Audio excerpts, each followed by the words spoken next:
Bonjour à tous, on se retrouve pour les messages du cœur de la semaine du 2 au 8 février.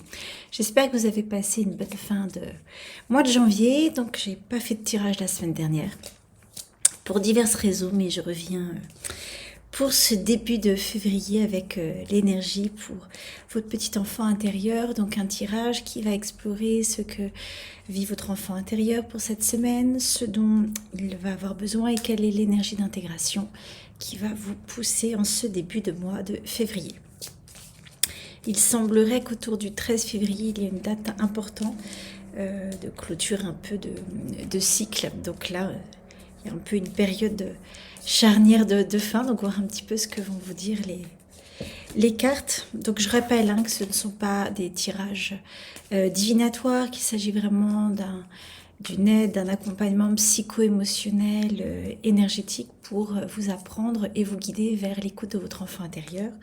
Vous pouvez aller voir l'introduction si vous voulez comprendre comment je travaille et avec quel support. Donc les supports, notamment le jeu, l'oracle des chakras que j'ai créé dans l'idée justement d'accompagner les enfants et les enfants intérieurs ainsi que les pensées positives des chakras. Et avec des jolis jeux. J'aime beaucoup le dos des cartes. Voilà. Alors, que vit votre enfant intérieur pour cette semaine? Ok. Donc là, on est dans l'énergie, je vous disais, on est dans une période de fin de cycle. Donc du coup, d'un début de cycle, alors certes, il y a la nouvelle année, mais il y a aussi une énergie qui pousse vers quelque chose un peu de... on va dire sur une énergie un peu plus universelle pour ceux qui s'intéressent à tout ce qui concerne l'astrologie. Donc là, on est sur quelque chose qui va vous pousser dans cette semaine à vraiment acter ce qui a besoin de s'affirmer et de s'exprimer cette semaine. Peut-être que vous sentez qu'il y a des choses qui sont bloquées, des mots, des envies, des projets, des choses qui n'arrivent pas à s'exprimer, peut-être par peur d'accéder à une vérité, une forme de vérité intérieure, parce que là on est sur l'énergie de la gorge, donc tout ce qui est énergie de la gorge, on est donc dans l'affirmation de soi, mais ce qui nous bloque généralement, c'est la blessure de trahison ou une blessure d'injustice ou le mensonge envers nous-mêmes. Alors ça peut être le fait de mentir à l'extérieur, mais encore une fois, l'extérieur est un miroir de nous-mêmes. Donc peut-être qu'il y a quelque chose dans votre histoire, dans l'histoire de votre enfant intérieur, peut-être une injustice qui fait que vous avez l'impression que vous n'avez pas le droit d'accéder à vos désirs, qu'il y a quelque chose qui fait que vous ne le méritez pas. Peut-être que vous avez été trahi et que à un moment de votre vie, vous avez été poussé vers un élan et que finalement vous avez été trahi. Soit vous êtes senti trahi par la vie, soit par un collègue, soit par un partenaire, soit par un membre de votre famille. Donc quelque chose qui fait qu'à un endroit j'ai fait confiance et en fait j'ai pas dû faire confiance. Peut-être même je me suis fait confiance. Alors on n'est pas sur l'énergie du plexus qui est plutôt dans la confiance en soi, mais peut-être qu'à un endroit j'ai placé ma confiance à l'extérieur et je n'aurais pas dû. Tout l'enjeu pour vous, ce serait vraiment de pouvoir aller voir les zones de votre histoire où peut-être vous avez été blessé. L'injustice. À quel moment j'ai voulu faire quelque chose et peut-être on m'a interdit. À quel moment j'ai fait confiance à mon parent dans les directions peut-être qui m'ont été apportées ou dans peut-être aussi dans la relation affective, la relation d'amour. Là, j'ai l'impression qu'il y a quelque chose plutôt de l'ordre du projet. Mais en tout cas, quelque chose qui fait que j'ai été guidée, je me suis laissée guider vers un extérieur et il y a quelque chose qui a été blessé, qui du coup a coupé l'expression de moi-même, a coupé ce que je souhaite exprimer. Peut-être même que de fait de cette injustice ou de cette trahison, j'ai finalement appris à me couper de moi-même, à me couper de mes émotions, de qui j'étais réellement, et du coup rentrer dans une forme de mensonge envers soi-même. Je me dis que tout va bien, je me dis qu'en fait, je suis assez heureuse de ce que j'ai, mais finalement, je sais qu'au fond de moi-même, je me mens à moi-même. Peut-être même que vous êtes coupé de vos émotions, qu'il y a quelque chose qui n'arrive pas à sortir. Et du coup, la carte qui vient en soutien, toujours dans cette énergie pour votre enfant intérieur, c'est l'intuition. Là, il y a quelque chose où je ne peux pas m'exprimer, m'affirmer, parce qu'à un endroit, je me suis sentie, comme je l'ai trahie, où j'ai vécu une situation d'injustice, où finalement, j'ai senti que je ne pouvais pas faire confiance dans ce qui se passait à l'extérieur, ce qui fait que je me suis renfermée sur moi-même, ce qui m'a coupée de mon intuition. L'enjeu, et c'est pour ça que je parle du nouveau cycle, une nouvelle énergie, c'est vraiment le retour à soi. Pour ceux qui suivent un peu les guidances depuis novembre, il y a vraiment quelque chose, un appel à l'intuition, de cette petite voix intérieure de ce guide qui est en train de vous dire, mais fais confiance. Fais-toi confiance, fais confiance en la vie, fais confiance dans cette petite voix intérieure qui va te guider. Je sais que j'insiste, mais c'est vraiment plus vous allez être à l'écoute de votre cœur, de votre âme, de votre enfant intérieur, plus vous allez pouvoir suivre ce qui est vraiment juste, comme un appel intérieur. Quand on suit l'extérieur, on est dans quelque chose des injonctions, peut-être des croyances, de ce que l'on pense aussi qui est juste, de ce que la société aussi nous a transmis, peut-être aussi le système social ou le système de valeurs de votre famille.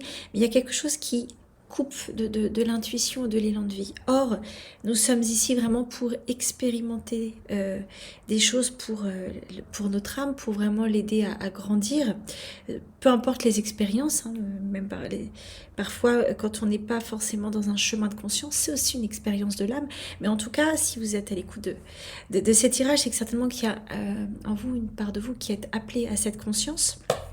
Et du coup, l'idée est vraiment de pouvoir vous reconnecter à ce petit être, ce petit enfant intérieur qui s'est coupé de lui-même. Enfant, on est connecté à nos ressentis, à notre part intuitive. D'ailleurs, on capte par résonance inconsciente, puis après on apprend à ressentir au fur et à mesure ce qui appartient à l'autre ou à soi, parfois un peu dans une forme de confusion. D'ailleurs, par rappel, mes petites notes, nota bene. J'ai fait le podcast sur la confusion émotionnelle et l'empathie. Ceux qui veulent, voilà, peut-être y connaître, enfin, un peu mieux comprendre la nuance. L'empathie, c'est ce que je ressens chez l'autre tout en restant moi-même. La confusion émotionnelle, c'est que je glisse dans le ressenti de l'autre et le ressenti de l'autre devient un peu mon ressenti. Peut-être qu'il y a quelque chose de cet ordre-là aussi qui vous a coupé de votre intuition. Je ne sais plus vraiment ce qui m'appartient, entre ce qui m'appartient et ce qui appartient à l'autre. Et le mensonge de soi, c'est aussi parfois la difficulté à se poser des limites. Peut-être que vous avez grandi aussi dans des familles où il y a un fonctionnement avec des difficultés entre la frontière, entre l'extérieur et l'intérieur. Des difficultés à poser des limites. Et peut-être que du coup, vous-même, vous avez cette difficulté à poser des limites entre ce que vous ressentez juste pour vous et ce qui appartient à l'autre, ce qui appartient à la société.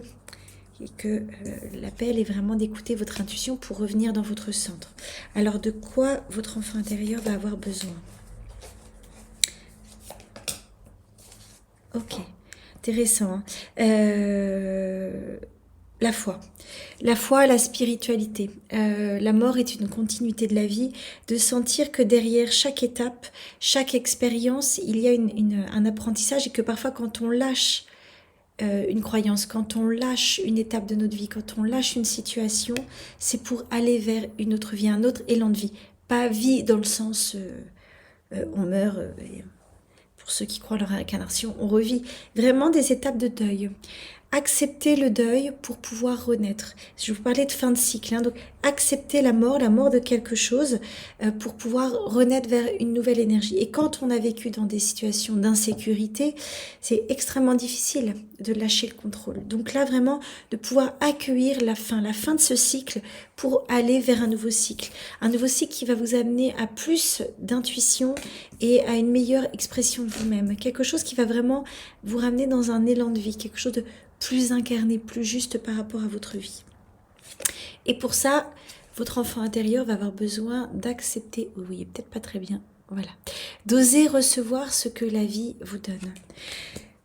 Si j'ai vécu des situations d'insécurité, j'ai appris à me fermer. Si j'ai appris à me fermer parce que l'extérieur a été vécu comme dangereux, menaçant, du coup, j'ai fermé mon plexus solaire pour ne plus recevoir de l'extérieur par manque de confiance envers soi, envers l'autre, et aussi par la difficulté de recevoir parfois des situations de violence de toute forme.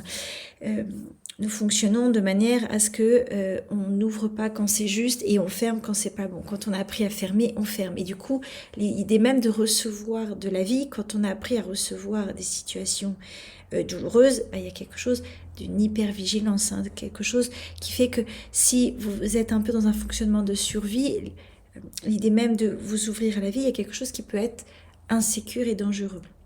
Donc, osez recevoir ce que la vie vous donne. Certes, il y a déjà de poser une intention, c'est déjà chouette, mais il y a aussi d'aller vérifier un peu votre rapport au recevoir. Comment je reçois de l'extérieur? Est-ce que j'accepte, au-delà du recevoir hein, d'un ami, d'une amie, de vos partenaires, mais déjà, comment je reçois les bienfaits de la vie, quand j'ai une bonne nouvelle ou quand quelque chose arrive? Est-ce que j'ai l'impression d'avoir eu de la chance? Est-ce que je me dis, oh là là, il y a un truc derrière qui va arriver, il faut que je reste dans l'hypervigilance? Vous voyez, quel est votre rapport avec le recevoir? Ça peut être aussi avec le recevoir d'un cadeau, d'une attention de vos proches, mais là, j'ai presque envie de vous dire, plutôt votre rapport avec la vie. Est-ce que j'ose être à l'écoute de mon intuition et surtout de recevoir ce que la vie a envie de me donner? Je reviens sur mon exemple de suivre un peu l'extérieur. Si j'ai appris à suivre une certaine voie, peut-être même que j'ai l'impression que je ne suis pas digne de recevoir une autre voie. Peut-être que j'ai un rapport avec la vie qui me dit que j'ai pas assez de valeur, moi j'ai pas cette chance, moi forcément il va m'arriver quelque chose, ou j'ai envie de quelque chose de beau, mais il y a quelque chose où je le mérite pas. Hein. Vous voyez, tout à l'heure j'étais sur la question de l'injustice. Peut-être qu'une part de moi a le sentiment de pas mériter. Et si pour moi, pour recevoir, il faut que la vie soit juste, il y a quelque chose que je déporte de ma propre histoire. Pour la vie, il n'y a pas de juste ou pas juste. C'est une histoire d'expérience. Encore une fois, ce que l'on vit est forcément juste, même si dans la matière, dans ce que l'on vit au quotidien, c'est très injuste. Donc comment j'ose recevoir en me disant que ce que je vais recevoir de la vie va être positif? Peut-être que j'ai tellement appris à recevoir du négatif que je me coupe. Donc vraiment de travailler sur vos croyances limitantes, hein, de pouvoir vraiment couper avec ce cycle de violence, de croyances qui vous limitent dans quelque chose de lourd, d'injuste, qui vous renferme, qui est insécure, pour aller vers l'appel de votre vie, l'appel de votre âme. Donc recevoir, donc comment je reçois dans la vie, quel deuil je dois faire dans mon quotidien. Je vous invite vraiment à vous poser sur ces questions et d'aller voir l'injustice, la part de vous qui avait été injustement traitée ou qui avait vécu le sentiment de ne pas être assez méritant. Peut-être aussi le fait d'avoir été trahi dans l'enfance. Vraiment d'aller accueillir ces parts blessées. Alors quelle est l'énergie qui vous soutient? C'est intéressant parce qu'on est vraiment dans des choses très spirituel, on est dans les premiers chakras, hein. On est vraiment dans, à nouveau, l'intuition et l'expression de soi, hein. Donc vraiment dans des énergies hautes, pas vraiment dans le besoin de sécurité, là c'est vraiment dans l'expression de votre élan de vie. Ose faire de ta vie un rêve. Et voyez, on revient, j'écoute mon intuition, je fais des deuils qui sont nécessaires pour être dans ce que ma vie appelle, pour pouvoir vraiment mener une vie avec mes rêves, être vraiment centré sur mes rêves.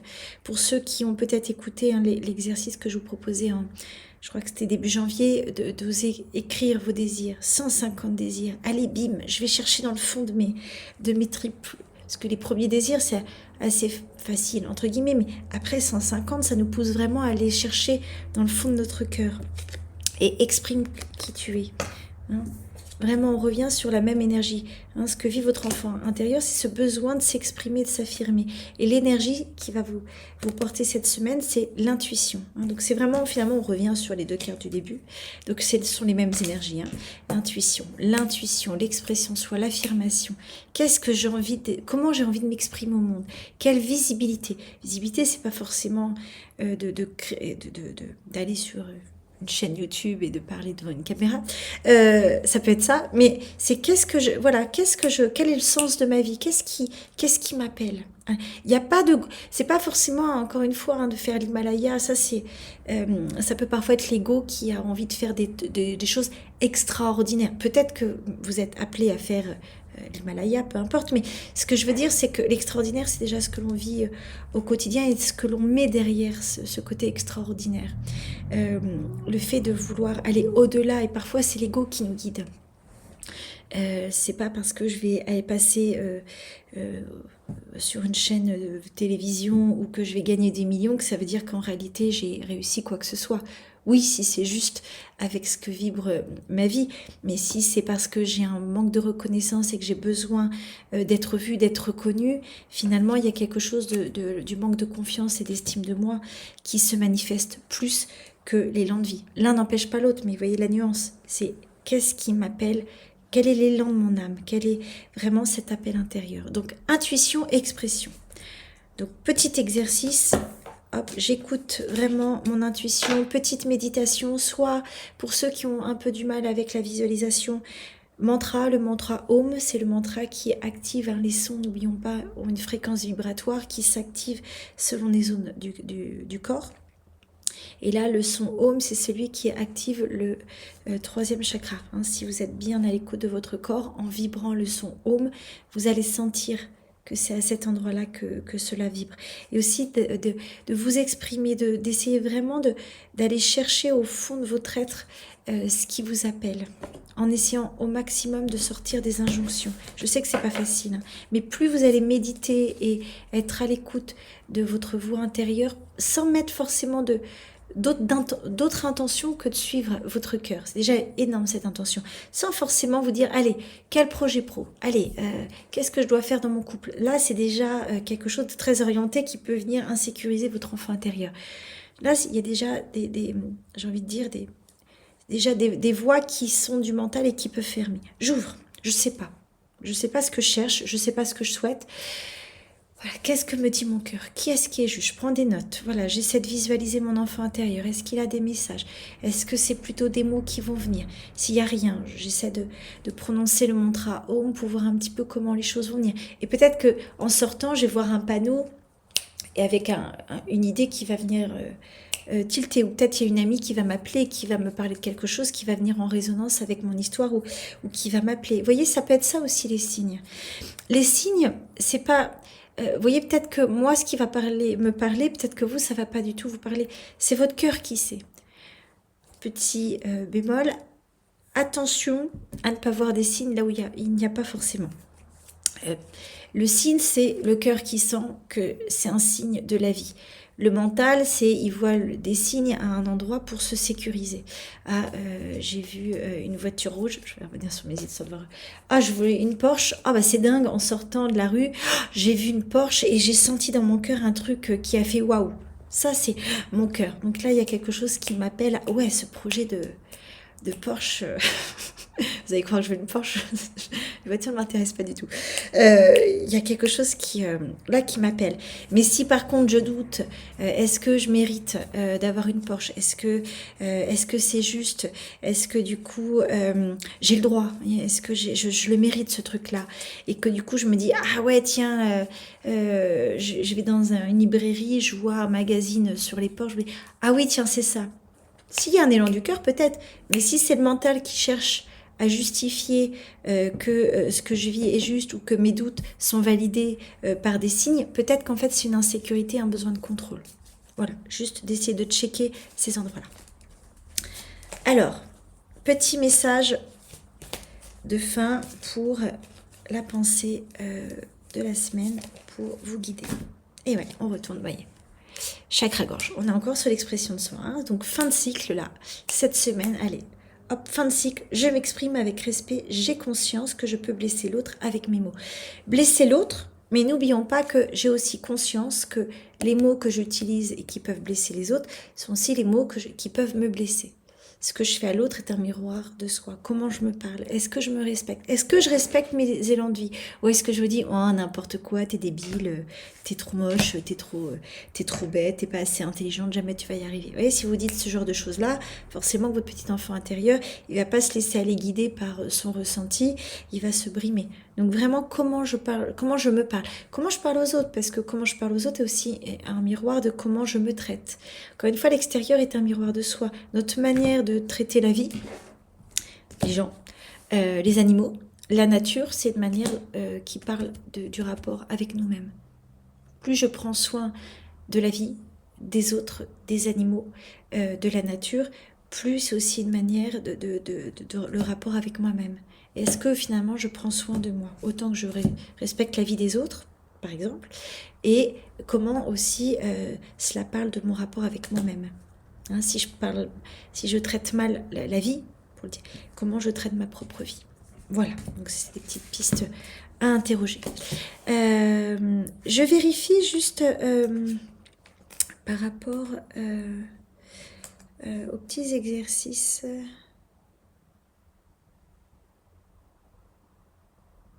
Oui, voilà. Osphère, j'ai dans mon petit livret des exercices, il me semble bien qu'il y avait quelque chose que je voulais vous dire. Il y a donc Osphère de ta vie un rêve, il y a le son Home. Mais il y a aussi, n'hésitez pas quand vous avez un rêve ou quelque chose qui vous porte de visualiser comme si vous étiez déjà dedans. Je suis pas dans le futur, je suis mon présent. Mon présent, ça y est. J'ai ma Porsche, ça y est, je suis chez le concessionnaire Porsche. Oh, je vois la voiture, je touche le capot, oh, je ressens la joie, je vois la couleur, elle est vive, elle est rouge, elle est super. Je monte dedans, ce siège en cuir, je touche le siège en cuir, oh, je sens l'odeur, j'ai vroom vroom, je fais le bruit. Vous voyez, plus je vais me mettre dans l'essence du moment où j'ai réalisé mon rêve. Hein, donc c'est important l'essence. Pourquoi? C'est pour votre cerveau émotionnel. Votre cerveau cognitif, il sait que vous n'avez pas la Porsche. Donc ça sert à rien de visualiser. Le cerveau émotionnel, il sait que vous lui racontez une histoire. Encore une fois, dans tout ce que je vous propose, c'est pas le cerveau cognitif. J'espère que j'ai pas compris. Peut-être que je me suis mélangé les pinceaux. C'est pas le cerveau cognitif qu'on va acter. Lui, il sait que vous racontez du pipeau. C'est pas lui, c'est votre cerveau émotionnel. Cerveau émotionnel parce que vous allez ressentir la joie, et plus vous allez ressentir la joie de voir votre vœu se réaliser en activant tous vos sens, la vue, l'odorat, le toucher, parfois le goût, peu importe, et plus en fait vous allez manifester du désir. Le désir, c'est une énergie haute qui va faire que votre niveau de vie, votre élan de vie va vibrer fort, et plus on vibre fort, plus les choses s'alignent dans votre vie. Voilà, j'espère que je suis claire. N'hésitez pas à me poser des petites questions si voilà, il y a des choses qui vous paraissent un peu floues pour que je puisse reprendre la semaine prochaine.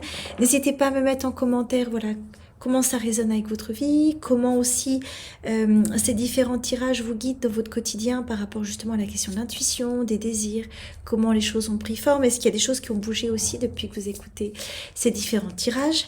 Et n'hésitez pas à me suivre aussi sur Instagram ou sur Facebook, de aussi vous inscrire à l'Académie du Cœur si vous voulez avoir des actualités par rapport à ce que je propose sur la parentalité envers soi, avec des ateliers en présentiel à Paris, des webinaires, et mon prochain live est jeudi 5 février sur l'abandon et la dépendance affective. Voilà, sur une thématique qui me paraît toujours très intéressante parce que la blessure d'abandon, me semble-t-il, touche beaucoup de nos enfants intérieurs. Je vous embrasse, passez une très très belle semaine. Au revoir.